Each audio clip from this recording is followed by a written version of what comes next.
Cerita mistis mengenai keberadaan bas hantu yang konon melaju dari Yogyakarta ke Surabaya menjadi ketakutan tersendiri bagi para pengguna jasa bas. Konon bas hantu ini kerap melewati kawasan Jembatan Layang Janti, kawasan yang tak kalah memiliki cerita-cerita mistis. Dikutip dari berbagai sumber, banyak sekali cerita kesaksian mengenai keberadaan bas hantu ini. Salah satunya adalah cerita yang dialami oleh Eko. Eko berniat melakukan perjalanan ke Surabaya menggunakan bas umum. Ia memilih perjalanan malam hari agar dapat beristirahat selama perjalanan. Eko memutuskan untuk menunggu bas di bawah Jembatan Layang Janti Yogyakarta pada pukul 23.30 WIB. Malam itu tak seperti biasanya. Eko merasakan firasat yang tidak enak. Suasana Jembatan Layang Janti yang biasanya selalu ramai, terlihat lenggang saat itu. Ditambah ia hanya sendiri berdiri menunggu bas datang. Ditambah pada malam itu tak seperti biasanya. Ia tak melihat satupun bas malam yang hendak meninggalkan Yogyakarta. Karena tak memiliki pilihan lain, Eko memutuskan untuk tetap menunggu. Setelah 1 jam lamanya, tepat tengah malam, Eko dapat melihat cahaya lampu bas yang ia tunggu sedari tadi. Tanpa pikir panjang, Eko memberhentikan bas tersebut lalu naik. Di dalam bas tersebut terlihat hanya ada 6 penumpang.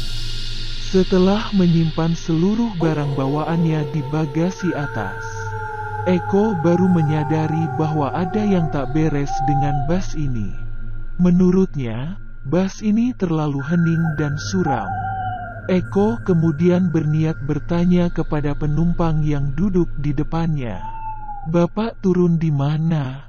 tanya Eko. Jangankan menjawab, penumpang tersebut hanya diam dan terus menunduk. Meski kesal karena dicueki, Eko memilih untuk beristirahat. Tiba-tiba Eko dicolek oleh kernet bas untuk membayar ongkos. Si kernet tanpa bicara hanya mengadahkan tangan menerima uang Rp50.000 milik Eko.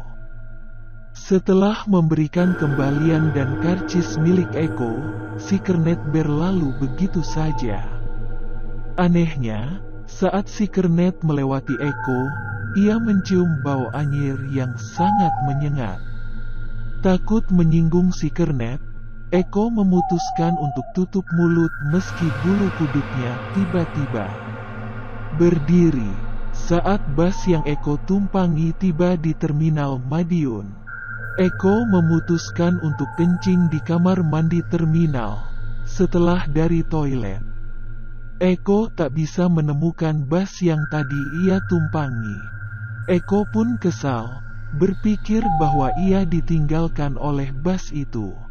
Eko pun pergi ke pusat informasi terminal untuk mengadu dan mencari bas lain yang bisa membawanya ke Surabaya. Akan tetapi jawaban petugas terminal cukup membuatnya syok. Lantaran sesuai ciri-ciri dan nomor plat kendaraan yang Eko sebutkan, bas yang Eko tumpangi mengalami kecelakaan pada malam kemarin. Kecelakaan bas tersebut juga tak jauh dari Terminal Madiun tempat Eko berada. Konon kecelakaan tersebut merenggut 8 orang, termasuk sopir dan kernet bas.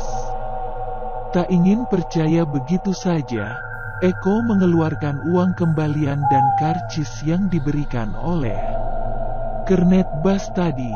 Betapa kagetnya Eko saat mendapati hanya ada robekan kain dengan bercak darah dari saku tempat ia mengantongi karcis bas tadi.